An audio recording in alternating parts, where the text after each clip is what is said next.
Cerita pertama. Mobilnya berkelok-kelok melewati beberapa jalanan Jakarta sebelum berhenti di depan Hotel Grand Mahardika.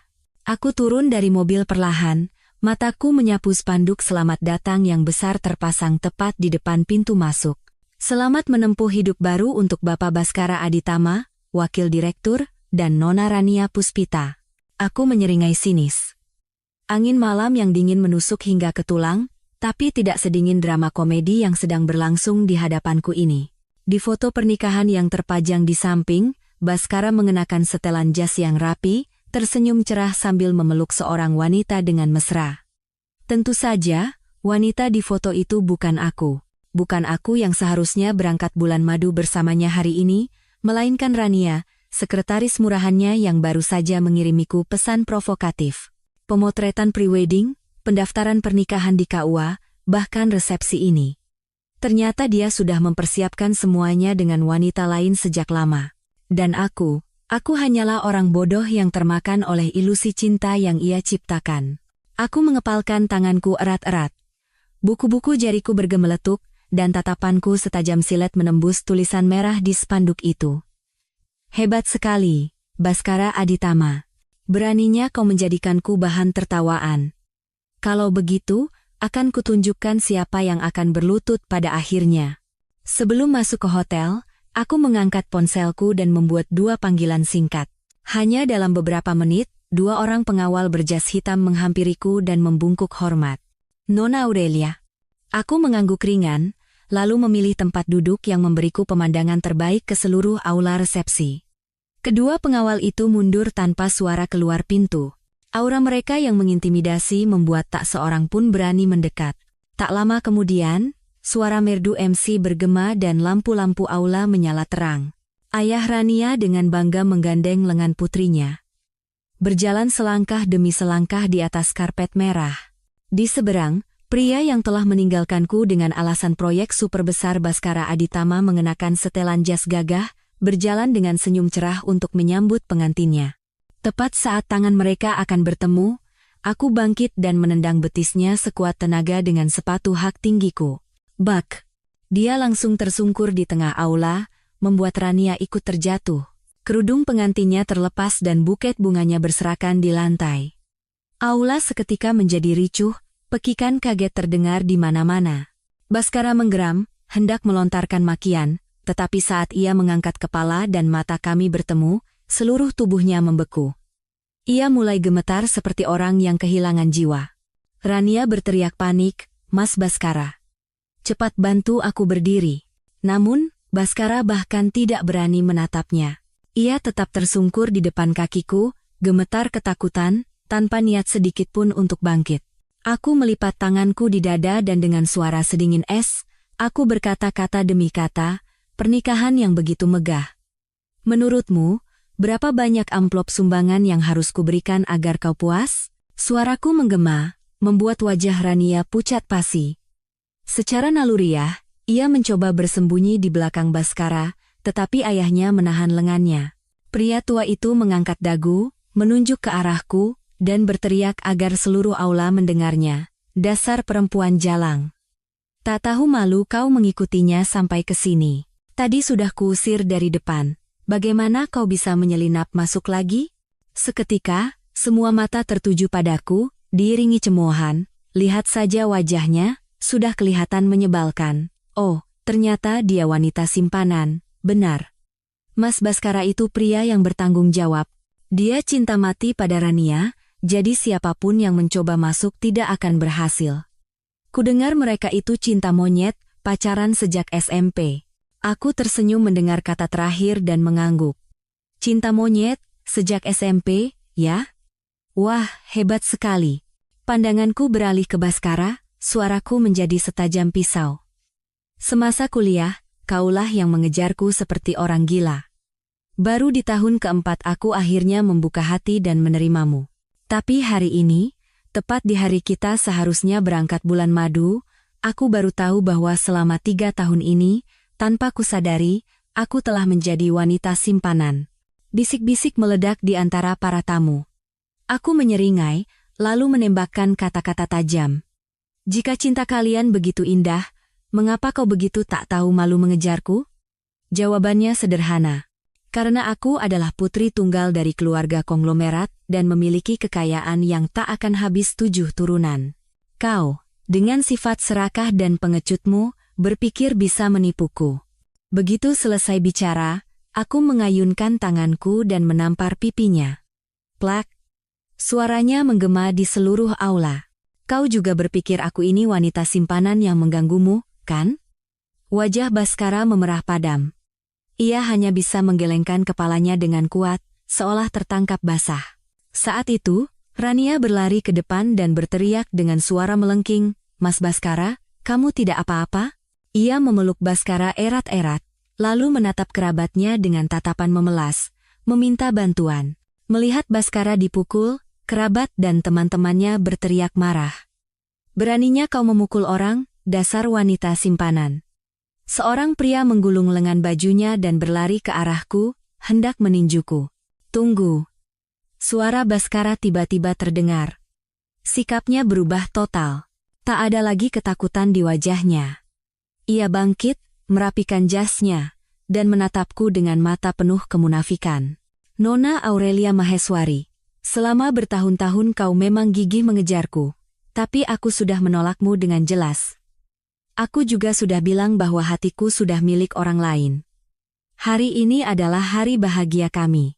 Sebagai seorang pria, aku tidak akan membiarkan siapapun merusak pernikahan yang telah kusiapkan dengan susah payah. Pergilah sekarang juga, sebelum aku memanggil keamanan untuk menyeretmu keluar." Aku tertawa mengejek. Tatapanku tajam dan suaraku penuh penghinaan. "Baskara, apa kau lupa hotel ini milik siapa? Atas dasar apa kau mengusirku? Atau kau pikir jika aku pergi diam-diam, perbuatan kotormu akan terkubur selamanya?" Rania menggenggam tangan Baskara erat-erat, melangkah maju setengah langkah, berpura-pura tenang, suaranya manis dibuat-buat. "Kak Aurel, aku tahu kakak suka Mas Baskara, jadi melihat kami menikah pasti membuatmu tidak nyaman. Tapi orang yang dicintai Mas Baskara sejak awal adalah aku. Perasaan tidak bisa dipaksakan, kan? Sekarang kami sudah sah suami istri, jadi aku harap kakak tidak mengganggunya lagi." Begitu Rania selesai bicara, aku tertawa terbahak-bahak, suaraku sedingin pisau. "Sebenarnya, aku sudah lama curiga dengan hubungan kalian. Karena itulah aku memutuskan untuk mengambil kembali perusahaan yang kubangun untuk Baskara dengan uang, koneksi, dan seluruh usahaku. Akulah yang membesarkannya dari nol hingga sebesar sekarang. Dia hanyalah boneka, tapi aku tidak pernah memberitahunya fakta ini." Aku mengangkat kepala, menyapu seluruh aula dengan tatapan tajam. "Awalnya aku ingin memberimu kesempatan terakhir, tapi sepertinya aku terlalu berbelas kasih. Aku hendak mengeluarkan sertifikat pengambilalihan perusahaan dan melemparkannya ke wajahnya." Tepat saat itu, ayah Rania memutar matanya dan sengaja berteriak keras, "Ah, aku ingat. Perempuan ini kan sekretaris yang diceritakan Rania, yang punya niat buruk pada perusahaan Mas Baskara." Aku tersenyum sinis, lalu menginjak kaki Baskara dengan keras menggunakan sepatu hak tinggiku. Ia meringis kesakitan. "Kau pikir kau siapa? Apa statusku sampai harus menjadi sekretarismu? Bahkan calon mertuanya tidak tahu pekerjaan putrinya sendiri. Sungguh konyol." Sebelum aku selesai bicara, seorang pria yang duduk di sebelah melemparkan setumpuk kulit kacang ke gaunku. Seluruh aula meledak dalam tawa. Hah, ternyata benar dia wanita simpanan yang dibiayai om-om. Dia bahkan tidak tahu siapa sponsornya. Siapa sih Baskara itu? Total asetnya ratusan miliar, perusahaannya tak terhitung. Mobil sport dan villa mewah berjejeran. Gedung pernikahan ini saja miliknya. Rania, jangan ditanya.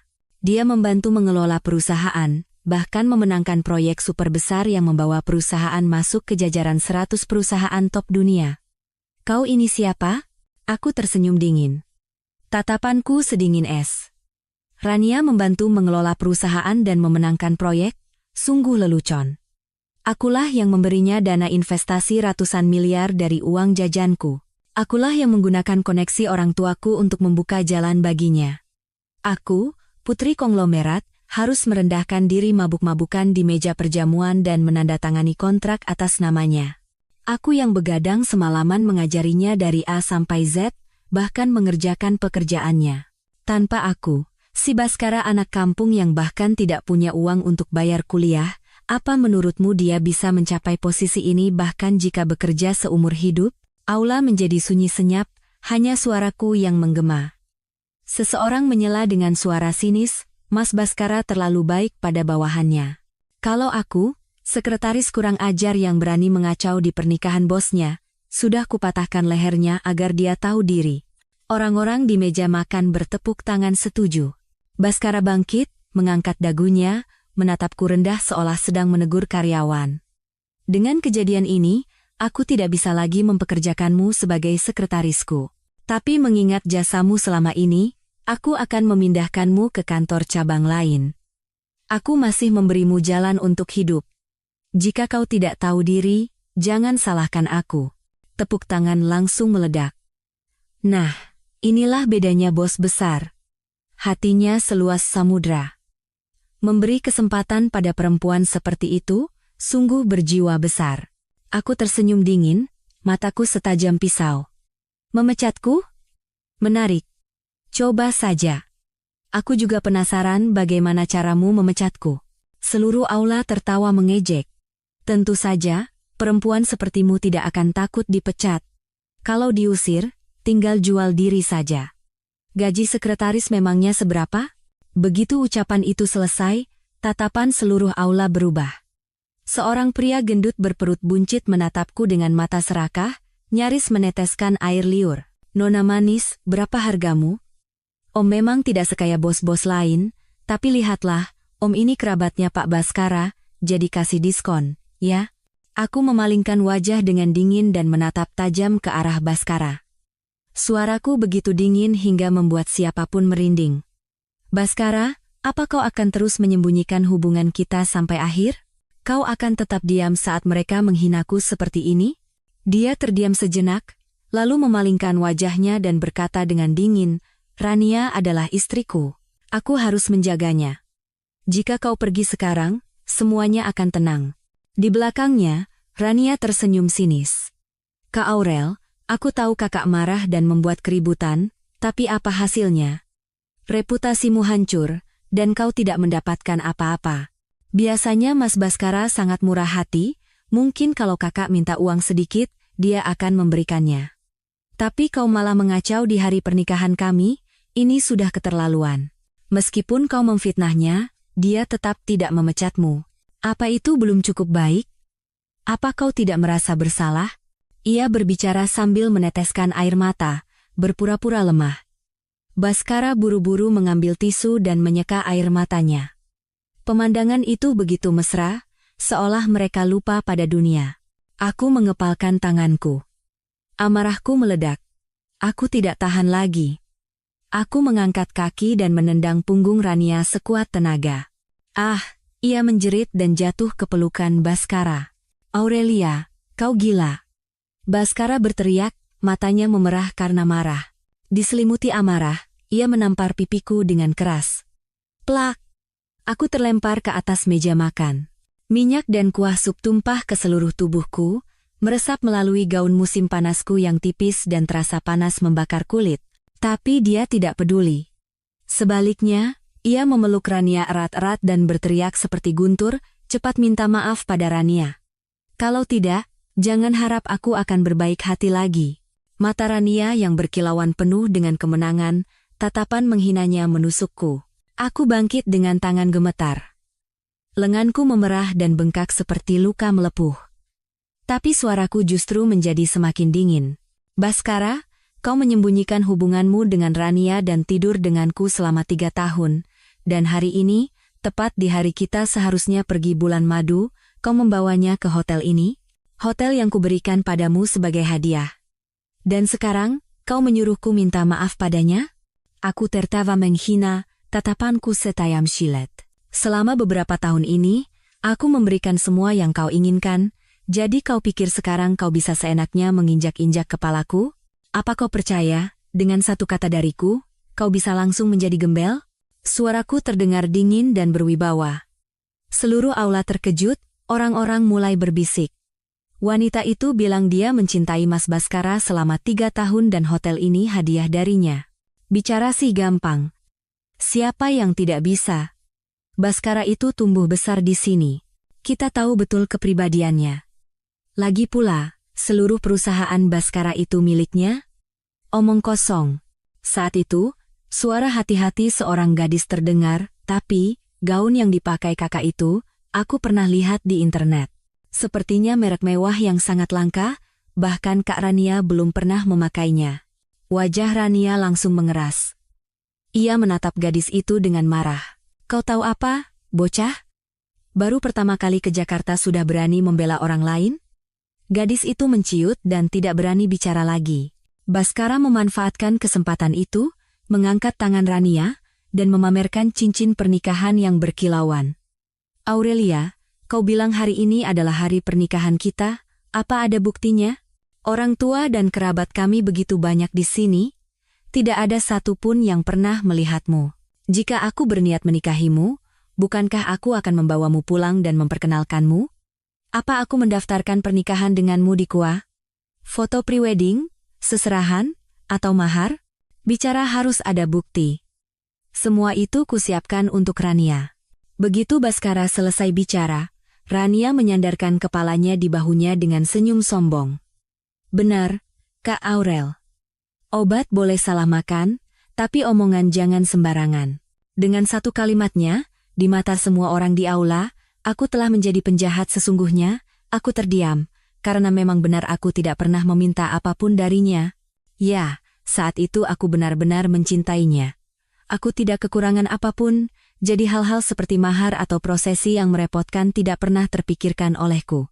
Aku tidak pernah bermimpi bahwa cinta yang kuberikan akan menjadi pisau yang menusuk jantungku seperti ini. Bisik-bisik semakin kencang. Dasar wanita simpanan pengganggu hubungan orang, sekarang mau membela diri apalagi? Jangan biarkan dia lolos begitu saja. Harus diberi pelajaran. Seketika, seseorang berlari, menjambak rambutku, dan membantingku ke lantai. Ayah Rania memberi isyarat mata kepada pria gendut yang duduk di bawah. Pria itu langsung mengerti, tersenyum licik, dan membungkuk. Nona manis, menjadi wanita simpanan itu salah. Biar Om ajari kau sopan santun. Aku meronta dan berteriak, tetapi tangan dan kakiku ditahan. Tangan kotornya mendekat ke arahku. Lepaskan. Ini pemerkosaan. Kalian semua akan masuk penjara. Detik berikutnya, sebuah tamparan keras mendarat di pipiku. Plak, pandanganku menjadi gelap, telingaku berdengung. Dasar perempuan murahan. Beraninya kau bicara soal pemerkosaan? Ini adalah hukuman dari langit untukmu. Makian kotor yang tak terhitung jumlahnya menghujaniku. Aula menjadi kacau balau. Dalam keputusasaan, aku meneriakkan nama Baskara, berharap ia masih memiliki sedikit nurani. Pupil matanya bergetar. Ia hendak melangkah untuk menghentikan mereka, tetapi Rania dengan cepat menahan lengannya. Sayang, perempuan itu sudah merusak pernikahan kita. Aku sangat kesal. Mereka hanya ingin memberinya pelajaran kecil. Namun, Baskara ragu. Beri saja pelajaran ringan.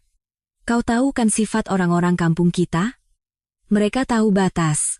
Lagi pula, kita ada di sini, apa yang mungkin terjadi? Mendengar itu, Baskara ragu-ragu sejenak lalu diam, ia membiarkannya terjadi. Sambil melakukannya, ia menepuk-nepuk punggung Rania untuk menenangkannya. Tepat saat itu. Berhenti. Apa yang kalian lakukan? Sebuah bentakan keras datang dari arah pintu, membuat semua orang terdiam. Aku mengangkat kepala. Wajah manajer hotel, Bapak Tirtayasa, semakin jelas terlihat. Dia adalah mantan bawahan ayahku dan orang yang melihatku tumbuh dewasa. Ketika ayahku menghadiahkan hotel ini kepadaku, ia secara khusus memintanya untuk menjagaku baik-baik. Melihatku diperlakukan begitu mengenaskan, wajahnya pucat pasi dan suaranya bergetar. Apa yang terjadi di sini? Ayah Rania langsung menyela, Pak Manajer, wanita simpanan ini merusak pernikahan Pak Direktur Baskara. Orang-orang kampung marah dan ingin memberinya sedikit pelajaran. Semua ini atas persetujuan Pak Direktur, Kalau tidak percaya, tanya saja sendiri. Semua mata tertuju pada Baskara. Ia menggertakkan giginya dan dengan enggan mengangguk. Aku menatap lurus ke arah Pak Tirtayasa dengan dingin. Pak Tirtayasa, di hotel Anda, ada yang berani menyentuhku dan Anda hanya akan menonton? Percayakah Anda, jika ayah saya tahu hal ini, Anda tidak akan selamat? Mendengar nama ayahku disebut, raut wajahnya berubah seketika, napasnya tertahan. Tapi sesaat kemudian, ia mengangkat kepala dan berkata dengan nada menantang, naga di Jakarta pun tak bisa mengalahkan ular di daerah. Terlebih lagi, hotel ini sekarang atas nama Pak Direktur Baskara. Saya adalah manajer yang bekerja di bawahnya, dan Anda hanyalah seorang wanita simpanan. Apa yang perlu ditakutkan dari ayah seorang wanita simpanan? Kemudian, ia berbisik di telinga Baskara, perempuan jalang itu percaya diri sekali bisa menindas Anda. Dia harus diberi pelajaran yang sangat menyakitkan. Anda sekarang adalah pengusaha dengan aset ratusan miliar. Mengapa ragu hanya karena satu perempuan? Sambil berkata begitu, ia membuat gerakan menggorok leher. Matanya memancarkan niat jahat. Baskara terkejut dan tergagap. Tidak perlu sampai sejauh itu. Saat itulah aku sadar mengapa Tirtayasa begitu kejam. Aku dipermalukan di hotel yang ia kelola. Jika ayahku tahu, ia pasti akan dihukum. Jadi, ia berpikir lebih baik membunuhku untuk membungkamku. Benar saja, setelah beberapa bisikan, tatapan Baskara langsung berubah. Dari ragu-ragu menjadi kejam. Apa ia benar-benar berniat membunuhku? Ia mengangguk kecil ke arah para pria yang tadi menahanku. Seseorang bersiul gembira, dan pria gendut itu segera mendekat, tersenyum licik, dan mengulurkan tangan kotornya. Tepat pada saat itu, dua pengawalku di lobi merasakan ada yang tidak beres dan segera masuk.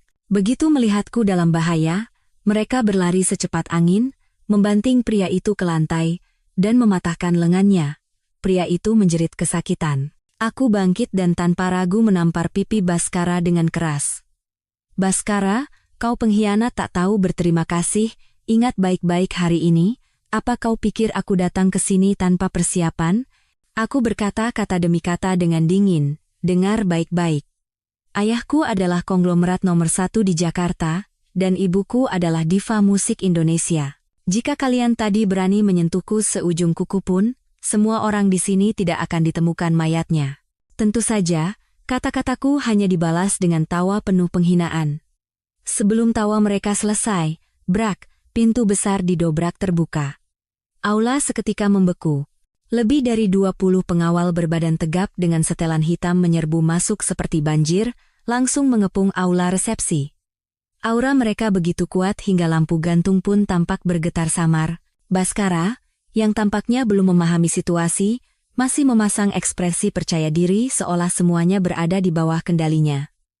Rania mengangkat dagunya, menatapku dengan angkuh. Benar, kan? Pengawal perusahaan Mas Baskara sudah datang. Hari ini, bahkan jika kau punya sayap, kau tidak akan bisa kabur. Namun, begitu ia selesai bicara, AKH, jeritan mengerikan terdengar. Lengan pria gendut yang tadi mencoba melecehkanku ditembus peluru. Ia berguling-guling di lantai sambil menjerit, Nona Aurelia. Sebuah teriakan menggelegar terdengar. Orang yang memimpin mereka adalah Pak Danu, kepala pengawal kepercayaan ayahku dan mantan anggota pasukan khusus Kopassus.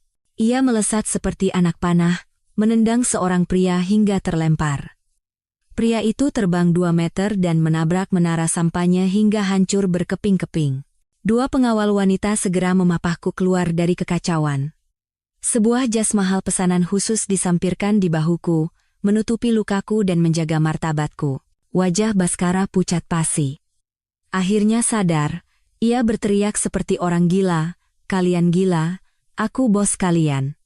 Akulah yang memanggil kalian. Dasar bodoh. Apa kalian tidak bisa membedakan siapa yang memberi kalian gaji? Pak Tirtayasa ikut berteriak, keamanan. Keamanan mana? Cepat seret orang-orang ini keluar. Namun, para satpam hotel hanya berdiri diam seperti patung, bahkan serempak mundur 2 langkah, tatapan mereka dingin. Tirtayasa membelalakan matanya, rambutnya berdiri, dan ia berteriak, kalian semua tuli. Aku manajer di sini. Beraninya kalian mengabaikan perintahku. Saat itu, tok, tok, tok, terdengar langkah kaki teratur dari luar pintu. Sekelompok orang masuk dengan rapi. Tim pengacara pribadi keluarga kami dan para eksekutif senior grup perusahaan. Aura khidmat mereka membuat aula resepsi hening. Kerabat-kerabat Baskara dari desa belum pernah melihat pemandangan seperti ini seumur hidup mereka, bahkan untuk bernapas pun mereka kesulitan. Udara terasa begitu tegang seolah akan membeku. Orang yang memimpin adalah Pak Wirawan, Wakil Presiden Direktur. Ia berjalan perlahan, menatap Baskara dengan tatapan sedingin es. Pak Direktur Baskara, bibirnya menyeringai. Ah, tidak. Seharusnya saya panggil Anda Baskara saja. Mulai sekarang, Anda bukan lagi direktur perusahaan kami. Apa? Wajah Rania memucat, suaranya bergetar. Apa omong kosong yang Anda katakan? Pak Wirawan, seolah tak sudi menjawab, memberi isyarat kepada sekretaris di belakangnya. Sekretaris itu segera menyerahkan setumpuk dokumen dengan stempel merah. Pukul 3.45 dini hari tadi, Tuan Besar Maheswari telah secara resmi menandatangani semua dokumen pengambilalihan saham. Jarinya menunjuk tepat pada tanggal dan waktu. Suaranya monoton namun kejam. Seluruh saham, hak manajemen perusahaan, bahkan rekening pribadi Anda, semuanya telah dibekukan dan dialihkan ke atas nama Nona Aurelia Maheswari. Ia menekankan setiap kata. Dengan kata lain, mulai sekarang, Anda tidak memiliki apa-apa. Aula meledak dalam keterkejutan, lalu kembali hening seperti kuburan. Tidak mungkin. Baskara berlari ke depan, merebut dokumen itu. Dengan tangan gemetar, ia membolak-balik lembar demi lembar. Bibirnya membiru. Palsu. Ini semua palsu. Ia berteriak seperti orang gila, lalu berbalik menatapku. Matanya memerah. Aurelia, beraninya kau memalsukan dokumen? Kau menyuap mereka untuk menjebakku. Rania juga kehilangan akal sehatnya, mencengkeram kerah baju Pak Wirawan dan berteriak, palsu, ini semua pasti palsu. Suamiku adalah pengusaha ratusan miliar, bagaimana mungkin perusahaannya direbut begitu saja? Ayahnya juga berteriak seperti orang gila, kalian semua berkomplot. Perempuan jalang itu menyewa orang untuk berakting karena tidak ada yang bisa ditipunya lagi. Pak Tirtayasa, meskipun gemetar ketakutan, ikut menggertakkan giginya. Benar, wanita ini pasti penipu. Dan siapa lagi itu yang katanya eksekutif senior? Ia berteriak dengan suara bergetar. Saya sudah melayani Pak Direktur Baskara selama bertahun-tahun, tapi saya tidak pernah melihat wajah mereka. Mereka pasti aktor bayaran perempuan itu. Orang-orang kampung yang tadinya membela Rania dengan angkuh kini membeku dan mulai berbisik. Baskara, apa ini benar? Perusahaan sebesar itu bangkrut dalam semalam? Tidak mungkin, kan? Ibu-ibu yang tadi melemparkan kulit kacang ke wajahku kini pucat pasi.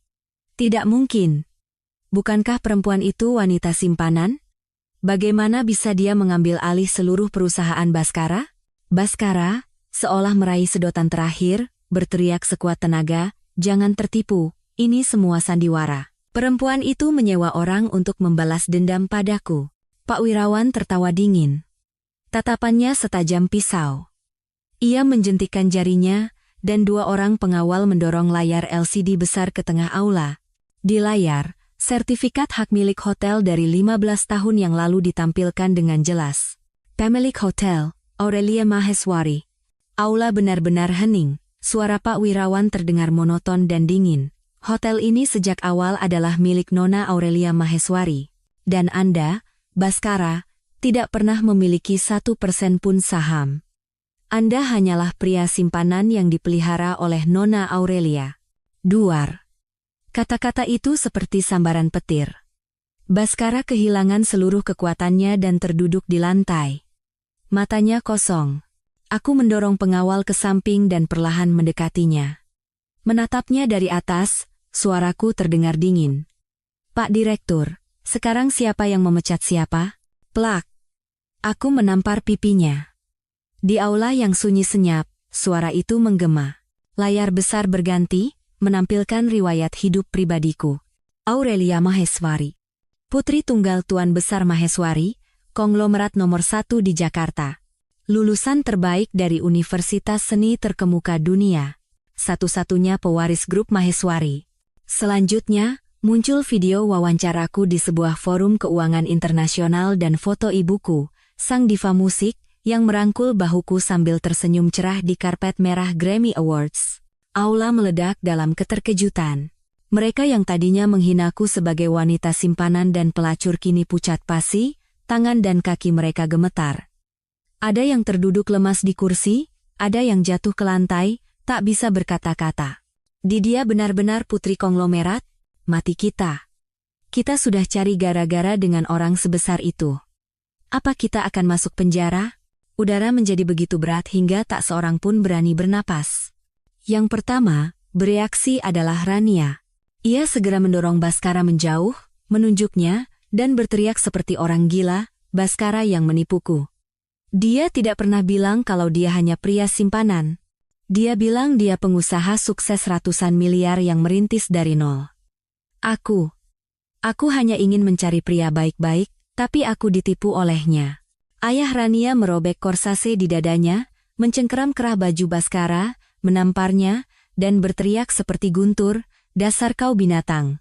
Putriku sudah berumur 28 tahun. Masa mudanya habis untukmu. Atas dasar apa kau menipunya? Menipu seluruh keluarga kami? Pak Tirtayasa, dengan kaki gemetar, langsung berlutut di hadapanku, memohon dengan tergagap, Nona Aurelia, ampuni nyawa saya. Baskara yang mengancam saya. Dia bilang akan merebut semua harta Nona dan menggantikan posisi Nona dengan Rania. Saya bodoh karena percaya padanya. Saya sudah melayani Tuan Besar bertahun-tahun, selalu setia. Tolong beri saya satu kesempatan lagi. Ampuni saya kali ini saja. Ibu-ibu yang tadi menatapku tajam kini gemetar, lalu berbalik dan menampar pipi Baskara dengan keras. Dasar kau bajingan. Hidup menumpang pada orang lain, beraninya memfitnah Nona Aurelia sebagai wanita simpanan. Pria gendut yang tadi hendak menyerangku kini wajahnya ditekan ke lantai oleh orang-orang. Wajahnya pucat. Bibirnya bergetar. Nona Aurelia, saya salah. Saya juga ditipu. Saya hilaf. Mohon maafkan saya sekali ini saja. Suara Pak Tirtayasa bergetar pasrah, ia bersujud dengan wajah pucat. Saat itu, Baskara juga gemetar. Ia sadar bahwa dirinya telah hancur total. Ia merangkak ke kakiku, memeluk pergelangan kakiku, air mata dan ingus membasahi wajahnya. Aurel, aku cinta kamu. Aku benar-benar cinta kamu. Semua ini karena Rania yang menggodaku. Dia mengancamku. Katanya kalau aku tidak menikahinya, dia akan menyebarkan ke seluruh dunia kalau aku hanya pria simpanan. Aku hanya kehilangan akal sesaat karena gengsi. Aurel, bisakah kau memberiku satu kesempatan lagi? Aku akan langsung menceraikan perempuan itu. Mulai sekarang, aku akan hidup hanya untukmu. Aku akan mencintaimu selamanya. Kumohon, maafkan aku. Ia meraung seperti anjing yang dipukuli. Aku menunduk, menatap wajahnya yang menjijikkan, dan menyeringai dingin. Cinta? Duak? Aku menendang dadanya hingga ia terjerembab ke belakang. Setelah bangkrut baru kau bilang cinta padaku? Pria mana yang tidak bisa didapatkan oleh Aurelia Maheswari? Cintamu yang murahan itu bahkan menjijikkan untuk dilihat. Aku berbalik, menyapu seluruh aula dengan tatapan dingin. Hari ini, semua yang telah menyentuh dan menghinaku, jangan harap ada yang bisa lolos. Surat panggilan jaksa, gugatan hukum, ganti rugi perdata, tidak ada satupun yang akan lolos tanpa membayar harga yang setimpal. Rania menjerit, mencoba kabur sambil menarik tangan ayahnya, tetapi langsung dihadang oleh pengawal.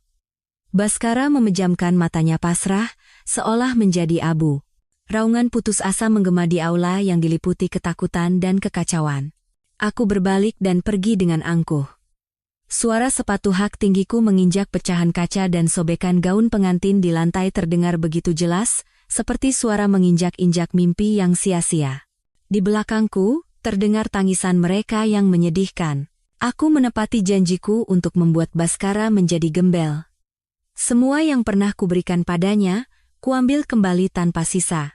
2 minggu kemudian, di Pengadilan Negeri Jakarta Pusat. Ruang sidang yang hikmat begitu hening hingga tak seorang pun berani bernapas. Suara tegas hakim menggema. Setelah melalui penyelidikan, terdakwa Baskara Aditama telah mencoba menipu properti Nona Aurelia Maheswari dengan berpura-pura dalam hubungan pernikahan. Jumlah aset grup Maheswari yang disalahgunakan dengan jabatannya sebagai manajer sangat besar.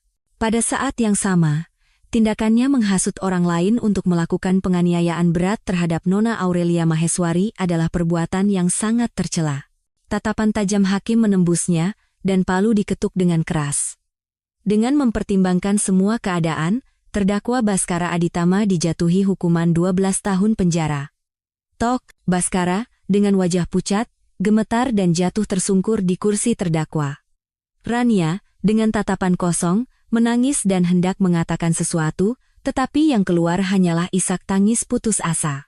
Hakim melanjutkan, terdakwa Rania Puspita, karena mengetahui bahwa Baskara berada dalam hubungan pernikahan dan dengan sengaja bersekongkol dalam penipuan properti, dijatuhi hukuman 7 tahun penjara.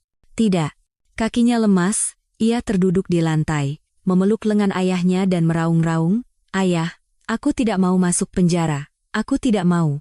Tapi ayahnya sendiri sulit menyelamatkan diri dari dakwaan penghasutan penganiayaan terhadapku. Ia dijatuhi hukuman 5 tahun. Terdakwa Tirtayasa, karena menyalahgunakan wewenangnya untuk membantu tindakan kekerasan Baskara terhadap Nona Aurelia Maheswari dan adanya unsur percobaan pembunuhan, dijatuhi hukuman 10 tahun penjara. Tirtayasa, dengan wajah pucat, membenturkan kepalanya ke meja terdakwa, pasrah pada nasibnya. Orang-orang kampung yang menghina, memfitnah, dan menyerangku, tak ada satupun yang lolos. Semua dijatuhi hukuman penjara antara 3 hingga 8 tahun, tergantung tingkat keterlibatan mereka. 3 hari kemudian, aku membawa seorang desainer kembali ke hotel yang pernah kuberikan pada Baskara, tempat ia mencoba melangsungkan pernikahan dengan selingkuhannya. Saat pintu terbuka, kemewahan dan keramaian telah lenyap, hanya menyisakan kekosongan dan hawa dingin. Manajer baru berdiri dengan hikmat, menunggu perintah. Aku berjalan perlahan, menyentuh dinding yang bernoda bekas sampahnya. "Robohkan." Manajer itu terkejut. "Maaf, Nona, robohkan apa?" Aku tersenyum tipis, tatapanku dingin, suaraku tegas. "Robohkan seluruh aula ini dan bangun kembali." Tanganku menyapu dinding tua yang bernoda. Tatapanku sedingin es. "Mulai sekarang, nama tempat ini bukan lagi Baskara, tapi Aurelia." Desainer itu segera mendekat dan bertanya dengan hormat, "Nona, gaya seperti apa yang Anda inginkan untuk renovasinya?" Aku mengangkat tangan dan menunjuk lurus. "Tembok sebelah sini hancurkan semua, dan bagian sini hilangkan sama sekali. Mulai sekarang, tempat ini akan menjadi galeri seni dengan tema kelahiran kembali Phoenix. Agar semua yang menginjakkan kaki di sini akan ingat bahwa mereka yang berani mengkhianati dan mempermainkan perasaan, suatu saat akan bernasib menjadi abu." Sehari sebelum Baskara dipindahkan ke penjara, seorang sipir memberinya selembar cek senilai 500 juta rupiah, matanya berbinar. Ia pikir ini adalah tali penyelamat, kesempatan untuk membalikkan keadaan yang diam-diam dikirim oleh keluarga Maheswari. Namun, saat ia membalik cek itu, wajahnya pucat pasi seperti kertas. Itu bukan cek, melainkan surat cinta yang pernah ia tulis untukku dulu. Di dalam surat itu, ia memohon dengan sangat, "Aku ingin memulai bisnis. Pinjamkan aku modal 500 juta rupiah. Jika aku mengkhianatimu, aku akan mengembalikannya 10 kali lipat." Saat menulis itu, ia mengenakan setelan jas yang rapi, tersenyum percaya diri, matanya berbinar seperti orang yang memimpikan masa depan. Dan sekarang, ia hanyalah seorang narapidana yang gemetar menyedihkan di balik jeruji besi. Aku langsung terbang ke Paris dengan jet pribadi. Di luar jendela, kota yang menyimpan begitu banyak kenangan, manis dan pahit, perlahan memudar. Jariku memainkan cincin berlian yang seharusnya kuberikan padanya di hari pernikahan kami. Mimpi indah itu kini telah menjadi abu. "Nona, perlukah saya menyimpan cincin ini?" tanya sekretarisku hati-hati. Aku tersenyum, lalu dengan santai membuka jendela dan melemparkan cincin itu ke udara. "Tidak perlu. Beberapa cinta, seperti cincin ini, sudah menjadi masa lalu. Di dalam pesawat, berita malam disiarkan. Di bawah kepemimpinan CEO wanita Aurelia Maheswari, Grup Maheswari secara resmi menembus valuasi 1.000 triliun rupiah, menjadi salah satu perusahaan swasta terbesar di negara ini.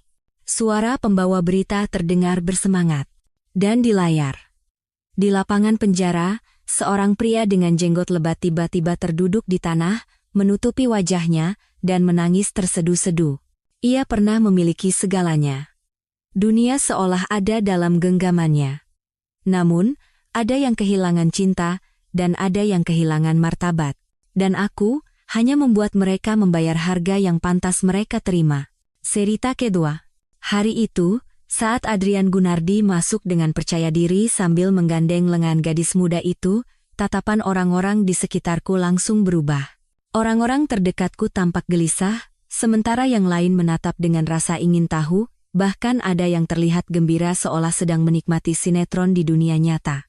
Aku menarik senyumku, mengangguk singkat pada beberapa orang, lalu berkata dengan santai, "Permisi, saya ke sana sebentar." Belum jauh aku melangkah, bisik-bisik sudah terdengar di belakangku. Bukankah hubungan Pak Adrian dan istrinya sangat harmonis? Mereka kan pasangan panutan. Memangnya ada berapa banyak pernikahan konglomerat yang benar-benar tulus? Di atas panggung mesra, di belakang panggung dinginnya bukan main. Tapi ini keterlaluan. Istrinya baru saja datang, suaminya langsung muncul membawa selingkuhan. Benar-benar tidak menjaga muka. Apa artinya pernikahan seperti ini? Kita tahu apa soal urusan rumah tangga orang lain? Terdengar tawa kecil, lalu semuanya hening. Tapi aku tahu betul, keheningan ini hanyalah permulaan. Badai yang sesungguhnya sedang menanti di belakang. Aku mengambil segelas anggur dari pelayan dan meneguknya. Pria yang semalam di panggilan video merayuku dengan mengatakan ia merindukanku, hari ini dengan santainya muncul menggandeng wanita lain. Begitu melihatku, mata Adrian berbinar. Ia menyela pembicaraannya dan berjalan cepat ke arahku. Aduh! Terdengar pekikan pelan, langkahnya terhenti. Aku melirik wanita itu. Ia terhuyung dan jatuh tepat ke dalam pelukannya. Mata jernihnya berkaca-kaca. "Mas Adrian, kakiku sakit sekali," katanya dengan suara lemah dan gemetar. Campuran antara kepolosan dan ketegaran, cukup untuk membangkitkan naluri protektif seorang pria. Aku tersenyum tipis, melihat Adrian segera mendorong wanita itu menjauh dan berlari ke arahku. "Dianara, kenapa tidak bilang kalau datang lebih awal?" Ia memelukku dan mengecup keningku ringan. "Aku merindukanmu." Bisik-bisik di sekitar kami sejenak berhenti. Aku menunduk, memutar gelas anggur di tanganku. Orang tuaku tiba-tiba sibuk, jadi aku datang mewakili keluarga Kancana untuk membahas kerjasama. "Aku baru sampai sore ini, kupikir kau masih di kantor jadi aku tidak menghubungimu." Aku melepaskan lengannya dengan lembut. Selama 3 tahun pernikahan, ia pasti sudah mengerti bahwa ini adalah sinyal bahwa aku sedang marah. Sayangnya, dia mengerti, tetapi orang lain tidak. Seorang wanita muda mendekat dengan senyum cerah. Lesung pipinya seperti buah persik matang. "Mas Adrian." Aku mengangkat alisku dan bertanya dengan dingin, "Sejak kapan aku punya adik ipar yang tidak pernah ku kenal?" Adrian tampak bingung sejenak. "Ah, ini Sarah Puspita. Anak yang dulu ku sponsori. Dulu dia bekerja di bagian resepsionis, sekarang dia sekretarisku. Dari resepsionis menjadi sekretaris utama. Sebuah lompatan karir yang luar biasa." Jantungku terasa mencelos, tapi di luar aku tetap tenang. Seseorang memanggil Adrian, memaksanya pergi. Seketika, Sarah mendekat, mengulurkan tangannya sambil tersenyum sopan. "Kakak ipar, halo. Mohon bimbingannya ke depan." Aku bahkan tidak melirik tangannya yang ramping dan berkata dengan dingin, "Sekretaris Sarah, orang lain memanggilku Bu Direktur Kancana atau Nyonya Gunardi. Dan ingat, lain kali jika kau berjalan bersama suamiku, jaga jarak sosial. Kau bukan adik kandungnya, kan?" Senyum di bibirnya membeku, ia tampak terkejut. "Maaf, Bu Direktur. Saya tidak sengaja. Tadi saat turun dari mobil, kaki saya terkilir, jadi Mas Adrian hanya membantu saya sebentar. Mohon jangan salah paham." Aku menunduk, melirik sepatu Mary Jane-nya yang indah, dan tatapanku berhenti di pergelangan kakinya yang putih. Saat Adrian kembali, Sarah langsung berkaca-kaca dan berkata dengan suara gemetar, "Mas Adrian, maafkan aku. Gara-gara aku tidak hati-hati dan kakiku cedera, aku jadi membuat Bu Direktur tidak senang. Aku akan istirahat di sana saja, nanti kalau pekerjaan Mas sudah selesai, kita pulang bersama." Adrian berkata dengan lembut, "Tidak, aku akan minta sopir mengantarmu pulang lebih dulu." Wajah Sarah menegang. "Mas Adrian." Aku tidak berkata apa-apa. Aku hanya merasa muak dengan panggilan manis itu. "Mas Adrian." Telingaku terasa panas mendengarnya. Sebaiknya panggil dia Pak Direktur. Kalau tidak, aku merasa seperti tiba-tiba punya adik ipar. Dia menggigit bibirnya, melirikku, lalu berkata pada Adrian dengan ragu, "Di luar kan aku biasa memanggilnya begitu, jadi kalau tiba-tiba diubah, rasanya masih belum terbiasa." Hatiku terasa jatuh ke jurang. 3 tahun pernikahan. Aku percaya Adrian adalah pria yang dingin, profesional, dan tidak pernah mencampur-adukan urusan pribadi dengan pekerjaan. Tapi sekarang, semua prinsip itu goyah hanya karena seorang sekretaris. Akhirnya, Adrian pun menyadari ketegangan di antara kami. Melihat tatapan penuh harap Sarah, ia mengerutkan kening sejenak, lalu berkata dengan dingin, "Memang tidak pantas. Mulai hari ini, ubah panggilannya." Sebelum ia selesai bicara, air mata Sarah jatuh berderai. Ia terisak dan berkata dengan suara gemetar, "Baik, Pak Direktur." Suaranya penuh dengan kepiluan. Aku hanya merasa itu lucu. Aku memandangnya dari atas ke bawah, lalu tersenyum sinis. Menangis? Apa menangis itu solusi? Perusahaan ini bukan agensi pencari bakat, dan tidak ada tisu untuk menyeka air matamu.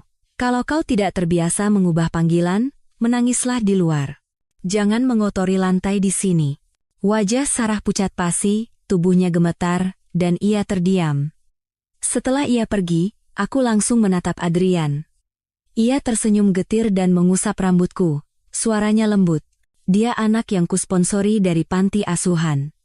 Baru lulus, sifatnya masih polos.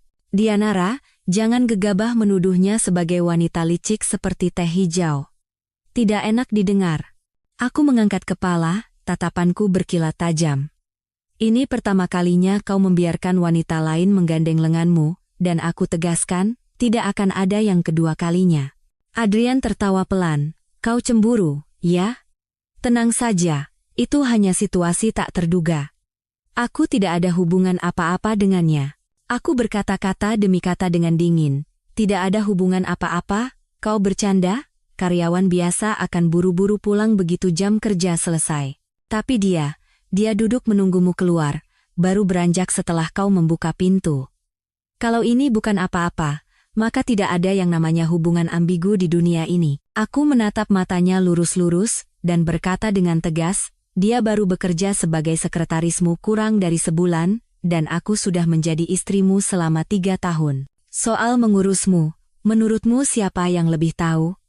Kalau hanya karyawan biasa, bagaimana mungkin dia berani duduk di sebelahmu dan sengaja pamer kemesraan di depanku?" "Adrian, apa aku terlihat sebodoh itu sampai tidak bisa mengenali trik murahan seperti ini?"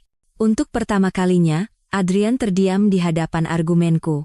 Ia menghela napas, memelukku, dan merendahkan suaranya. "Maaf, ini salahku. Kalau kau tidak suka, aku tidak akan membawanya lagi ke depannya. Lagi pula, dia hanya anak yang baru lulus, tidak perlu kau permasalahkan, kan?" Aku menepis tangannya dengan dingin. "Jangan hanya minta maaf dengan mulut. Kalau kau benar-benar peduli padaku, kau tidak akan membiarkanku dipermalukan seperti ini di sini. Rasa hormat yang selama ini kujaga untukmu, hari ini berakhir." Dia mengerutkan kening, tetapi masih mencoba menjaga perdamaian. "Sarah, kau duduk di depan. Dianara, kau pasti lelah hari ini, pulanglah lebih awal dan istirahat." Aku tersenyum dingin, suaraku penuh penghinaan. "Kalian berdua saja yang pergi. Aku tidak mau ikut. Aku akan mual berada di satu ruangan dengan kalian." Udara tiba-tiba menjadi berat. Mendengar itu, Sarah mulai menangis terseduh-seduh. Isakannya sengaja dibuat keras, seolah ingin menarik perhatian semua orang. Kemarahanku yang terpendam akhirnya meledak. Aku berjalan lurus ke arahnya dan mengayunkan tanganku. Plak! Suara tamparan menggema di seluruh lobi. Menangis? Apa yang kau tangisi? Apa kau pikir beberapa tetes air mata itu berharga? Aku peringatkan, jangan pernah lagi menempel pada suamiku. Kalau terjadi lagi, tidak akan berakhir hanya dengan tamparan. Sarah memegangi pipinya, gemetar, dan tidak bisa berkata apa-apa. Adrian membeku selama beberapa detik, lalu tertawa dingin. Bagus. Hari ini kau benar-benar ingin bertengkar denganku, kan? Kalau begitu, kau pulang sendiri. Sarah, ayo pergi. Sebelum masuk ke mobil, Sarah menoleh dan memberiku senyum paling cerah hari itu, seolah menyatakan perang. Tapi pada akhirnya, ia dengan patuh duduk di kursi penumpang depan. Mobil itu menghilang ke dalam kegelapan. Aku berdiri di sana, tersenyum dingin. Pernikahan ini sepertinya sedang menuju akhir. Dalam perjalanan pulang, telepon berdering. Aku menatap layar selama beberapa detik, lalu akhirnya tidak mengangkatnya. Begitu dering berhenti, pesan WhatsApp langsung membanjir. Adrian, kamu di mana? Kenapa tidak kelihatan? Adrian. Sarah sudah kuantar pulang sendiri. Aku sedang dalam perjalanan kembali untuk menjemputmu. Adrian. Dianara. Marah boleh saja, tapi ada batasnya. Dari pesannya, sepertinya amarahnya mulai mereda. Itu artinya ia sadar bahwa ia salah. Aku dengan acuh tak acuh mengubah ponselku ke mode senyap, menyandarkan tubuh di kursi, dan pura-pura tidur. Perang dingin antara aku dan Adrian secara resmi dimulai. Sebenarnya, aku sudah menduganya sejak lama. Beberapa orang, di luar terlihat sangat profesional, tetapi begitu seseorang masuk ke dalam zona aman hatinya, ia akan menganggap orang itu sebagai keluarga. Sarah adalah contohnya.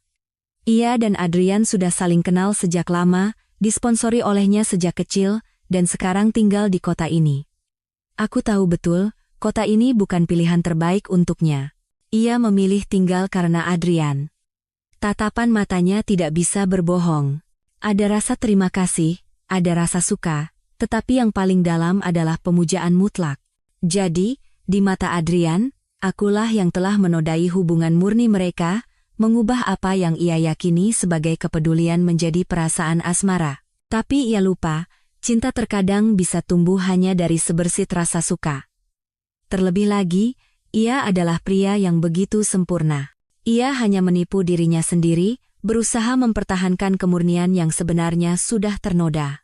Ini bukan pertarungan antara aku dan Sarah, melainkan antara aku dan Adrian. Untuk melanjutkan pernikahan ini, salah satu dari kami harus mengalah. Pada akhirnya, Adrianlah yang mengulurkan tangan damai. Ia mengajakku makan malam. Saat aku tiba, ia masih rapat.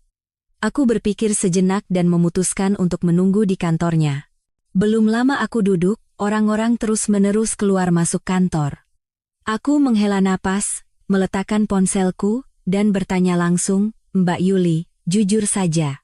Kalian terus datang bergerombol seperti ini, sebenarnya mau tanya apa? Sekretaris Adrian kebanyakan masih muda dan lebih merasa nyaman denganku daripada dengannya. Mbak Yuli, sebagai perwakilan, menyipitkan matanya dan tersenyum. Kalau begitu saya wakilkan, Bu. Sekretaris pribadi Pak Adrian yang baru itu katanya teman masa kecilnya, ya? Hubungan mereka agak aneh, kan? Aku tertawa sinis. Teman masa kecil? Maksudmu Sarah itu?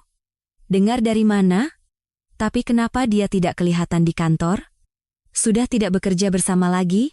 Sekretaris lain menyela, awalnya memang bekerja bersama, tapi beberapa hari yang lalu dipindahkan ke tim perencanaan. Ada gosip katanya ibu tidak suka ada perempuan terlalu cantik di samping Pak Adrian. Aku dengan acuh, tak acuh memandang Mbak Yuli dari atas ke bawah. Wajah tirus, tubuh menawan, aura yang mempesona. Aku tersenyum. Jadi menurutmu kau bukan perempuan? Atau kau merasa kau lebih jelek darinya?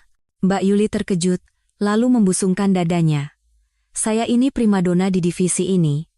Sesaat kemudian, ia sadar. Oh, iya juga. Saya sudah melayani Pak Adrian selama 3 tahun, dan ibu tidak pernah memindahkan saya kemanapun, jadi, kenapa ya? Aku tahu sifat Mbak Yuli. Profesional dalam pekerjaan, tetapi paling cepat soal gosip. Jika tidak dijawab, mungkin ia akan datang 10 kali lagi dengan berbagai alasan. Pertama, Sarah itu hanya anak yang disponsori oleh Pak Adrian. Kedua, dia dipindahkan karena punya pikiran yang tidak seharusnya. Orang pintar akan mengerti maksudku. Tak perlu bicara lebih banyak lagi. Sudah? Sekarang boleh kembali bekerja, kan? Mbak Yuli mengangguk-angguk. Baik, Bu. Saya mengerti. Terima kasih sudah menjawab rasa penasaran saya. Nanti kalau ada berita baru, saya akan kabari ibu pertama kali. Aku hanya menggeleng dan tersenyum. Anak ini benar-benar lucu. Aku heran bagaimana ia bisa menahan tawa saat bekerja dengan Adrian yang kaku itu. Makan malam hari itu cukup menyenangkan. Aku merasakan ketulusannya, dan aku pun harus membalasnya. Masalah ini kuanggap selesai untuk sementara.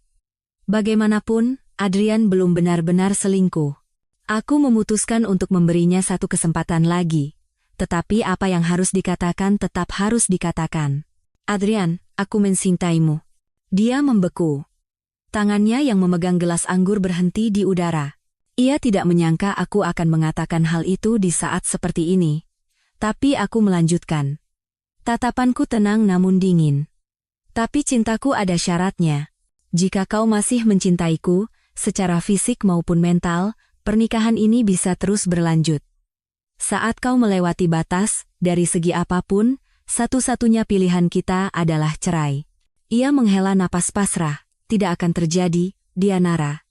Padanya hanya ada rasa kasihan. Aku hanya berharap Adrian bisa menjaga batasannya. Sekalipun ia sempurna, sekali ternoda, aku juga tidak akan membutuhkannya lagi. Aku dan Adrian kembali ke rutinitas biasa. Tapi bagi Sarah, segalanya tidak semudah dulu. Orang yang tidak fokus pada pekerjaan tidak akan bisa menunjukkan kemampuannya. Dulu di sekretariat, di bawah nama sekretaris, semua pekerjaannya berpusat pada Adrian. Kesalahan ditutupi oleh rekan kerja, atau cukup dengan meneteskan beberapa air mata di depannya. Tapi tim perencanaan berbeda. Pekerjaannya rumit dan detail, sementara hatinya tidak di sana, penuh dengan keluhan, dan ia terus membuat kesalahan. Awalnya, rekan-rekan kerjanya mengira ia kerabat Adrian dan bersikap hati-hati. Setelah Mbak Yuli membocorkan kebenarannya, barulah semua sadar, mereka semua tertipu. Berita-berita itu semua dilaporkan oleh Mbak Yuli yang berada di garis depan, tapi aku tidak peduli sedikit pun, yang kupedulikan bukanlah Sarah. Yang benar-benar kuperhatikan adalah sikap Adrian. Titik baliknya datang di hari ulang tahunku. Aku pikir keributan yang disebabkan oleh Sarah sudah berlalu, tapi ternyata tidak. Hari itu hanyalah sebuah pembuka. Badai yang sesungguhnya ada di belakang, dan itu datang dengan begitu ganas hingga aku tidak punya waktu untuk bersiap. Setiap tahun, ulang tahunku biasanya dirayakan sederhana bersama teman-teman di sebuah bar. Lampu terang, musik keras, denting gelas, dan tawa. Sampai seseorang berlari tergesa-gesa. Kak Dianara, Pak Adrian mengamuk dan memukul orang. Aku tertegun sejenak. Aku salah dengar. Adrian? Pria itu kalau marah paling-paling hanya mengerutkan kening dan memasang wajah dingin. Bagaimana mungkin ia memukul orang? Aku bergegas ke sana. Pemandangan di depanku membuatku terdiam. Adrian melepaskan jasnya dan menyampirkannya di bahu Sarah. Bar yang tadinya riuh tiba-tiba hening, hanya isak tangis Sarah yang terdengar. Setelah mendengar permintaan maaf berulang kali dari manajer bar, barulah aku mengerti situasinya. Sarah mendengar kabar Adrian akan datang hari ini dan mencarinya, tetapi staf tidak memberitahu nomor ruangannya. Jadi, ia mengikuti seorang pria asing untuk menyelinap masuk ke area VIP, dan nyaris dilecehkan, sampai akhirnya Adrian menemukannya. Satu orang rapi, satu orang berantakan. Semua kekesalan yang terpendam dalam dirinya meledak menjadi air mata. Sarah melompat ke pelukan Adrian dan menangis seperti anak kecil. Wanita yang dulu begitu percaya diri menggandeng lengannya ke pesta, kini harus menyelinap untuk menemuinya. Jarak yang tercipta dalam sebulan itu telah membuatnya gila. Jika dulu air matanya bercampur dengan akting, hari ini adalah air mata sungguhan. Ia terisak-isak. Mas Adrian. Aku hampir mati rasanya. Aku tidak bisa menghubungimu. Di kantor, Mbak Yuli memusuhiku, rekan-rekan membenciku, dan sekarang bahkan kamu mau meninggalkanku. Mendengar itu, Adrian mengangkat kepala dan menatapku. Matanya penuh dengan kebencian dan kedinginan yang tak terselubung. Lengannya yang memeluk Sarah menegang hingga urat-uratnya terlihat. Di depan teman-teman kami, ia merendahkan suaranya dan berkata, Dianara Kancana, hanya karena dia yatim piatu, hanya karena aku sedikit lebih memperhatikannya, apa kau harus mendorongnya sampai ke titik ini? Aku menghormatimu, mencintaimu, dan berulang kali mengalah. Tapi kau terus-menerus melakukan trik licik seperti ini di belakangku. Ini adalah pertama kalinya ia benar-benar marah padaku. Pria yang biasanya dingin dan terkendali itu kini kehilangan kontrol, marah, dan putus asa. Dianara, jika kau tidak bisa berlapang dada, pernikahan ini tidak perlu dilanjutkan lagi. Aku tidak ingin melihatmu berubah menjadi wanita yang menindas yang lemah, sombong, dan tidak berperasaan. Aku terdiam dari awal sampai akhir. Apa yang harus kukatakan? Bahwa Mbak Yuli hanya menjalankan tanggung jawabnya? Bahwa menghapus nomor kontaknya adalah keputusanmu sendiri, bukan paksaku? Atau bahwa aku juga tidak tahu ia akan muncul di sini? Bahwa semua yang ia alami tidak ada hubungannya denganku? Tapi aku tidak ingin menjelaskan. Apa gunanya? Di hari ulang tahunku, pria yang menjadi suamiku memeluk wanita lain di depan teman-teman kami, dan tanpa bertanya, dengan dingin melontarkan tuduhan. Aku tidak punya rasa kasihan, rasanya mengerikan. Seperti ribuan jarum menusuk jantungku. Sakit dan nyeri, tapi tidak berdarah. Seperti hujan yang turun berhari-hari, menekan begitu berat hingga sulit bernapas. Malam itu, Adrian tidak pulang. Keesokan paginya, gosip menyebar di seluruh kantor. Kabar bahwa Pak Direktur marah besar demi seorang wanita dan merombak seluruh struktur internal. Ia dengan jelas menyatakan di depan semua orang. Di perusahaanku, hanya ada saling membantu, tidak ada penindasan. Terutama bagi mereka yang menipu atasan, tidak akan dimaafkan. Mbak Yuli, kepala sekretaris, diminta untuk meminta maaf secara terbuka, tetapi ia mengangkat kepalanya dan menjawab dengan tenang, saya tidak melakukan kesalahan, saya hanya bekerja sesuai prosedur. Jika Pak Direktur menganggap saya salah, mungkin satu-satunya kesalahan saya adalah salah menilai posisi sebenarnya Nona Sarah di hati Bapak. Yah, bahkan istri sah Bapak saja dihina di depan umum, apa yang bisa diharapkan dari karyawan kecil seperti saya? Ia tersenyum sinis, lalu berkata dengan tegas, Pak Direktur, saya mengundurkan diri. Adrian tidak menahannya sedikit pun dan langsung menerima surat pengunduran dirinya. Setelah itu, ia menunjuk Sarah sebagai kepala sekretaris menggantikan Mbak Yuli. Seketika, seluruh divisi sekretariat menjadi kacau. Aku merasa bersalah dan menawarkan pekerjaan pada Mbak Yuli di grup Kancana. Ia tertawa santai. Di bawah pemimpin yang tidak bisa membedakan urusan pribadi dan pekerjaan, perusahaan itu cepat atau lambat akan bangkrut. Anggap saja saya keluar lebih awal dan mau istirahat sejenak. Aku sangat menghormati karakternya. Jika kau mau, pintu grup Kancana selalu terbuka untukmu. Setelah itu, aku dan Adrian pisah ranjang. Tepatnya, dia yang pergi dari rumah. Tidak ada yang menyebut kata cerai, tapi dialah yang pergi. Pukulan fatal itu bukan fisik, melainkan psikologis. Ia tahu betul bagaimana cara membuatku paling sakit. Ia mengadakan pemakaman megah untuk anjing peliharaan Sarah. Padahal ia tidak suka anjing, tapi anjing itu adalah hadiah darinya dulu. Ia membawanya ke acara makan malam amal, dan hanya dengan satu kata aku suka, ia menghabiskan miliaran untuk membeli kalung dan memasangkannya langsung di lehernya. Mereka muncul bersama di rapat industri, lembur bersama hingga larut malam. Sebuah foto dari gedung tinggi, siluet samar seorang pria berjas di tengah kerlip lampu, dengan caption darinya, dia berlari mengejar mimpinya, aku menemaninya di bawah ribuan cahaya kota. Dan aku, sendirian menjaga rumah yang pernah menjadi surga kami berdua. Aku diam-diam melihat semua yang dipamerkan Sarah di media sosial seperti Instagram. Postingan yang disematkan di paling atas adalah gaun Dior berwarna merah muda dengan tulisan manis. Pak Direktur selalu bilang, kau sudah banyak menderita, mulai sekarang biarkan aku yang membesarkanmu kembali. Hidupmu ke depan hanya akan ada kebahagiaan, tanpa penyesalan. Seketika, gelombang kecemburuan muncul. Manis, ambigu, dan pamer. Screenshot yang dikirim oleh teman melalui teman bersama kami juga serupa. Bagaimanapun, sekarang ia adalah kepala sekretaris dan sudah berteman dengan banyak kenalan kami. Semua orang penasaran, bagaimana aku, Dianara Kancana, bisa kalah dari wanita licik seperti teh hijau yang kikuk itu. Tapi sebenarnya, tidak ada menang atau kalah. Hanya saja perasaannya telah memudar dan hatinya telah berubah. Aku mengirim screenshot itu ke tim humas. Aku memerintahkan mereka untuk memulai persiapan. Adrian memperlakukan Sarah dengan baik dan tidak menyembunyikannya sama sekali. Sarah pamer seolah ingin seluruh dunia tahu. Media mencium baunya dan berdatangan. Skandal konglomerat memang bahan terbaik untuk menaikkan rating. Terlebih lagi, pernikahan kami dulu dipuji sebagai pernikahan abad ini. Setelah ayah Adrian terlibat dalam skandal perselingkuhan di sebuah acara besar, untuk menyelamatkan citra perusahaan, tim humas dengan cerdik menggunakan pernikahan kami untuk membangun citra Adrian sebagai suami yang setia. Ayah selingkuh, ibu sabar. Suami setia. Kontras segitiga ini menciptakan efek media yang luar biasa, menarik banyak penggemar wanita, bahkan menaikkan harga saham keluarga Gunardi.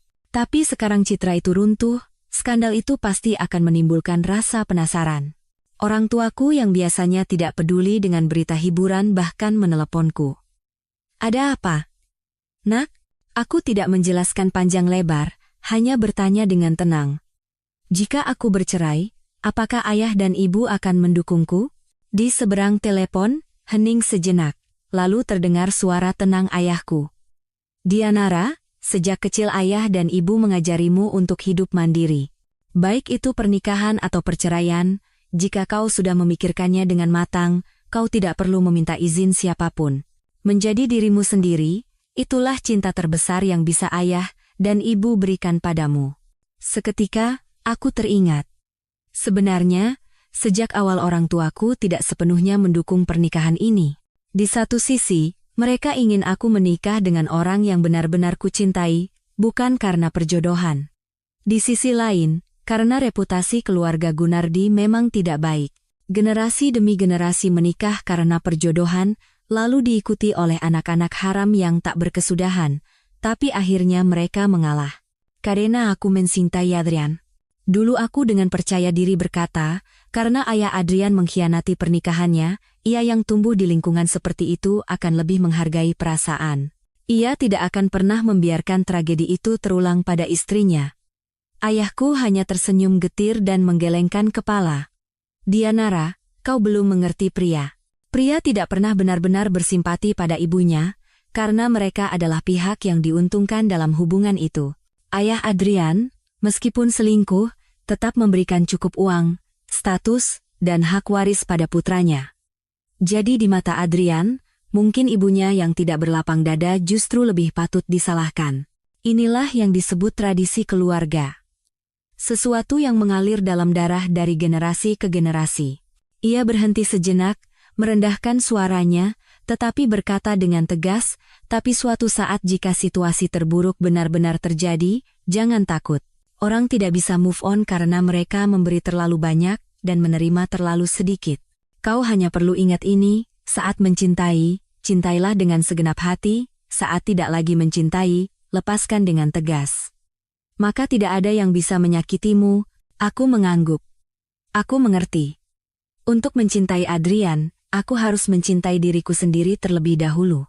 Ayah memelukku dan berbisik di telingaku, Dianara, kau adalah satu-satunya putri keluarga Kancana. Ingatlah, ayah, ibu, dan keluarga Kancana akan selamanya menjadi pendukung terkuatmu. Dulu, aku pikir ayahku terlalu pesimis tentang pernikahanku. Sekarang aku sadar, itu adalah wawasan orang yang lebih berpengalaman. Ia tidak optimis, juga tidak melarang. Ia hanya diam-diam mengingatkan dan menjadi pendukung yang kuat.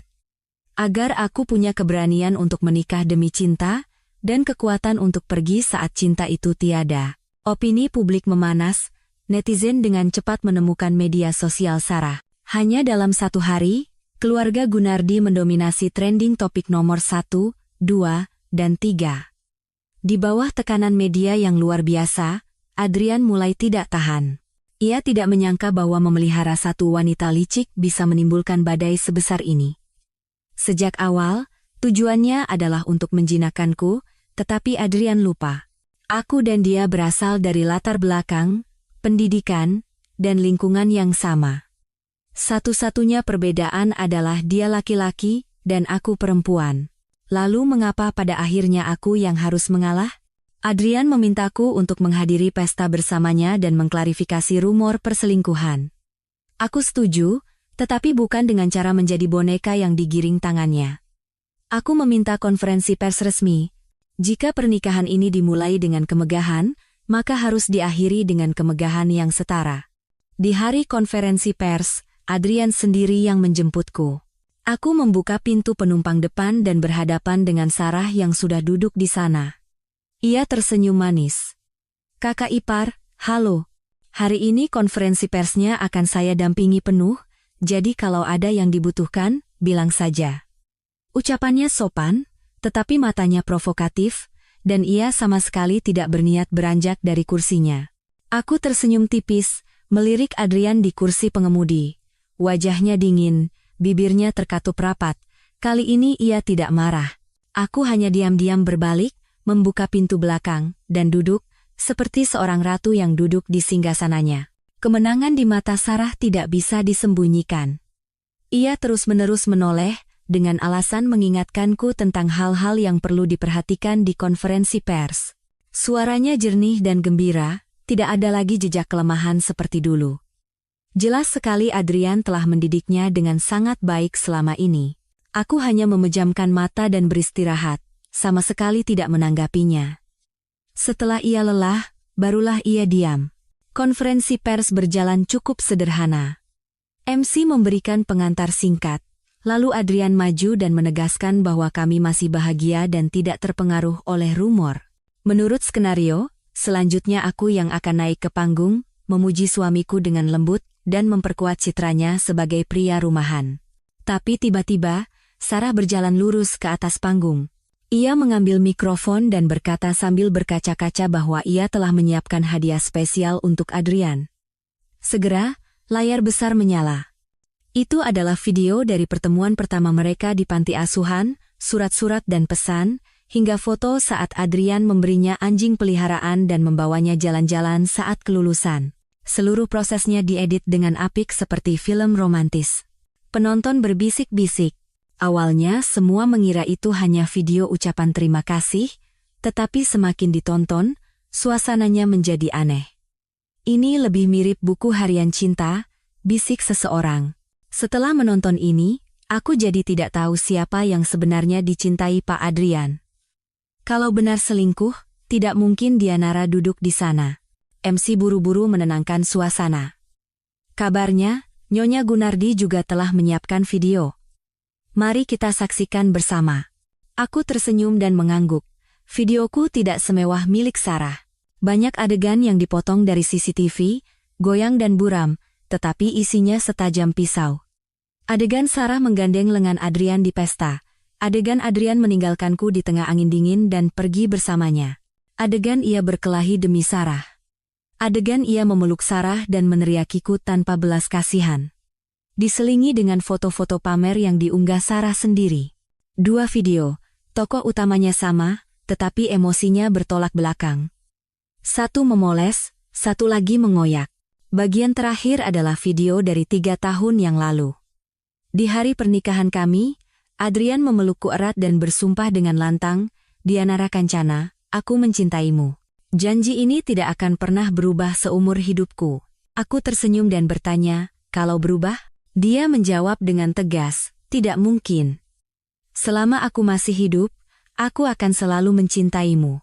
Cinta di masa muda begitu panas dan penuh gairah. Disandingkan dengan sikap acuh tak acuh dan dingin saat ini, rasanya begitu pahit dan ironis. Penonton hening. Mata Adrian memerah. Ia memegang tanganku dan berkata dengan terbata-bata, "Dianara, maafkan aku. Aku tidak tahu dari sudut pandangmu semuanya akan sesakit ini. Aku hanya ingin memberimu pelajaran kecil. Aku takut kau menjadi wanita yang menindas orang lain. Aku dan Sarah benar-benar tidak ada apa-apa. Aku tidak selingkuh." Aku menarik tanganku dan mengambil mikrofon. Suaraku, meskipun pelan, terdengar sedingin es di seluruh aula. "Apakah kau selingkuh atau tidak, biarkan hadirin di sini yang menilai. Kau meninggalkanku di hari ulang tahunku, dan menjadikanku bahan tertawaan di depan teman-teman. Kau meninggalkanku sendirian di malam lebaran, dan membawanya ke rumah keluargamu, agar ia merasakan kehangatan keluarga. Kau melakukan semua hal yang biasa dilakukan sepasang kekasih dengannya, dan diam-diam membiarkannya pamer ke seluruh dunia. Kau memberiku segala macam penghinaan dan sekarang kau bilang kau tidak tahu? Kau bukan tidak tahu, kau tidak peduli." Penonton terkejut. Adrian berkata dengan suara gemetar, "Tidak. Itu karena dia selalu bilang dia takut padamu, dan kau terasa begitu kuat dan menakutkan. Kau tahu aku paling benci melihat orang menindas yang lemah." Aku menatapnya. Pria yang dulu kupuja seperti dewa itu tiba-tiba terasa begitu kotor. Aku mengangkat daguku tinggi-tinggi dan berkata dengan tenang dan jelas, "Adrian Gunardi, mari kita bercerai. Cintamu terlalu singkat." Bahkan sebelum dimulai, sudah berakhir. Selesai bicara, aku meletakkan mikrofon dan membungkuk pada media yang hadir. Setelah keheningan yang mencekam, seluruh aula meledak dalam tepuk tangan yang membahana. Karena semua orang mengerti, wanita juga punya harga diri. Tidak ada yang ingin melihat seorang istri terus-menerus menunduk dan bersabar saat diprovokasi oleh suami dan selingkuhannya. Hanya Adrian yang tidak bisa menerima kenyataan itu. Wajar saja. Baginya, semua ini terjadi terlalu tiba-tiba. Ia pikir aku tidak menyebut kata cerai karena aku masih mencintainya. Lucunya, aku hanya menunggu waktu yang tepat. Sejak saat itu, grup Kancana melesat, sementara grup Gunardi tidak lagi bisa bersaing. Selama beberapa tahun terakhir, berkat citra suami setia, grup Gunardi mendapat banyak keuntungan, bahkan memperluas lini produk wanitanya. Kalau begitu, sekarang aku akan membuat mereka merasakan akibatnya. Ditelan oleh citra yang mereka ciptakan sendiri. Aku tidak bisa membiarkan orang-orang tak tahu malu itu terus menikmati semua keuntungan. Aku sengaja membiarkan perasaanku pada Adrian memudar. Mengabaikan pameran Sarah setiap hari, selangkah demi selangkah membuat mereka melewati batas, mengarahkan opini publik, dan akhirnya melancarkan serangan terakhir. Serangan itu mengakhiri sebuah pernikahan, dan juga membuka babak baru dalam perang media terbaik. Setelah perang itu, grup Kancana seolah mendapat sayap, penjualannya meroket, produk wanitanya laris manis. Sebaliknya, grup Gunardi dilanda krisis, harga sahamnya anjlok, terutama lini produk wanitanya yang nyaris hanya menumpuk di gudang. Netizen kembali mengungkit skandal perselingkuhan ayah Adrian, Tuan Besar Gunardi. Anak haramnya saja lebih dari 10. Opini publik memanas. Pepatah buah jatuh tidak jauh dari pohonnya terasa begitu pas. Saat ini, Adrian sibuk luar biasa. Ia harus menahan dewan direksi dan waspada terhadap anak-anak haram ayahnya yang mengincar kekuasaan. Tuan Besar Gunardi mengubah strategi, membiarkan mereka saling bertarung, dan hanya menonton dari pinggir. Namun, Adrian tetap menolak bercerai. Ia tidak percaya cintaku telah pudar, ia pikir aku hanya salah paham tentang hubungannya dengan Sarah. Ia memecat Sarah dan menggantinya dengan sekretaris pria. Setiap hari ia menelepon, mengirim pesan, meminta maaf, dan menyesal. Aku merasa terganggu, memblokir semua kontaknya, dan secara resmi mengajukan gugatan cerai. Mengetahui hal itu, Adrian mabuk dan pingsan di depan pintu rumahku tengah malam. Saat aku membuka pintu, ia dengan mata memerah dan suara serak memohon, "Dianara, bisakah kita tidak bercerai? Kita bisa pisah ranjang. Aku akan memulai dari awal lagi. Aku akan mengejarmu lagi. Aku tidak pernah mencintai siapapun selain kamu seumur hidupku. Aku hanya mencintaimu." Manusia memang seperti itu. Saat memiliki tidak dihargai, saat kehilangan baru berusaha merebut kembali. Sayangnya, dia masih di tempat yang sama, tapi aku sudah lama pergi. Aku menatapnya dan berkata dengan dingin, Adrian, ingat saat kita perang dingin pertama kali karena Sarah, apa yang kukatakan? Kalau kau lupa, akan kuingatkan lagi. Saat kau melewati batas, baik secara mental maupun fisik, satu-satunya pilihan kita adalah cerai. Aku membungkuk, menatap matanya lurus-lurus, dan tersenyum menghina. Pak Direktur, sekarang Anda tidak lagi dibutuhkan. Jika Anda tidak setuju dengan perceraian secara baik-baik, kita bertemu di pengadilan. Aku sengaja berhenti, lalu menambahkan satu tusukan lagi dengan dingin. Oh ya, kau selalu bilang Sarah itu kasihan. Kalau begitu, aku akan memberimu hadiah yang setimpal. Hadiah itu adalah video yang dipotong dari CCTV. Sehari setelah ulang tahunku, saat hubungan kami sedang tegang. Aku meninggalkan rumah dan membiarkan Sarah datang untuk mengambil barang-barangnya. Dalam video itu, tidak ada lagi wanita manis atau yang berlinang air mata. Yang ada adalah tatapan sinis dan ucapan yang tajam. Nyonya Kancana, aku tidak mengerti bagaimana kau bisa begitu sabar. Daripada bercerai, kau lebih memilih bertahan di rumah kosong ini. Sungguh konyol, bukan? Dalam video, aku berdiri tegak dan berkata dengan suara sedingin es, jika aku bercerai, itu karena aku yang mau, bukan karena pihak ketiga murahan sepertimu yang ikut campur. Sarah tertawa mengejek, suaranya manis yang menyakitkan telinga. Apa kau tidak tahu? Sekarang, yang tidak dicintai itulah pihak ketiga. Aku tertawa pelan, lalu menampar pipinya dengan keras. Suaranya menggema di ruangan. Suaraku tegas, setiap katanya setajam pisau. Kau terlalu banyak membaca novel tentang wanita licik, ya? Pihak ketiga adalah wanita yang mengganggu pernikahan orang lain, jenis yang hidup dari belas kasihan dan nafsu rendahan. Aku, Dianara Kancana, adalah istri sah, menikah secara resmi, dan punya buku nikah yang dilindungi hukum. Kau, hanya dengan satu kalimat dia sudah tidak mencintaimu, berharap aku akan mundur begitu saja? Atas dasar apa kau berani menghakimiku seperti itu? Aku melangkah maju. Setiap kataku setajam pisau. Jika dia mengalami kecelakaan, apa kau punya hak untuk menandatangani surat persetujuan operasi? Jika dia meninggal, apa kau memenuhi syarat hukum untuk mewarisi hartanya? Aku benar-benar tidak mengerti. Kenapa di dunia ini ada wanita yang menjadi selingkuhan tapi merasa dirinya cinta sejati, dan seenaknya menyuruh istri sah untuk bercerai? Kalau kau memang begitu hebat, coba suruh Adrian yang bicara. Begitu ia yang meminta, hari itu juga aku akan ke pengadilan agama. Atau jangan-jangan, wanita sepertimu hanya meminjam dua kata cinta sejati untuk menutupi kerendahan dirimu. Aku tersenyum tipis, suaraku menjadi dingin.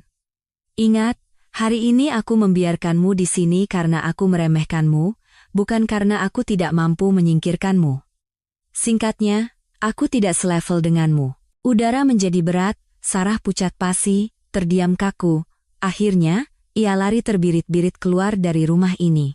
Inilah Dianara Kancana yang sesungguhnya. Bukan orang yang lemah dan sabar, melainkan seorang ratu yang angkuh. Dulu di universitas, ia adalah jagoan debat. Sekali bicara, semua katanya adalah pedang, setiap serangannya mematikan. Setelah Sarah pergi, aku terdiam beberapa detik, lalu air mataku jatuh berderai. Sambil menangis, aku dengan dingin menghancurkan semua foto pernikahan dan kenangan di dalam rumah. Saat itu, aku tahu kami benar-benar tidak bisa kembali. Akhirnya, Adrian pun setuju menandatangani surat cerai. Bagiku itu kabar baik. Membawa masalah ini ke pengadilan hanya akan memperburuk keadaan. Pembagian harta sudah kurapikan dengan bersih sebelumnya. Ia tidak mengajukan keberatan apapun. Saat pergi untuk mengambil akta cerai, Adrian sekali lagi berkata pelan, "Maafkan aku." Aku hanya tersenyum dan melambaikan tangan seolah mengusir angin dingin. 3 kata maafkan aku, kau sudah terlalu sering mengatakannya. Aku sudah bosan mendengarnya. Dia tersenyum tipis. Sedikit sedih dan pasrah.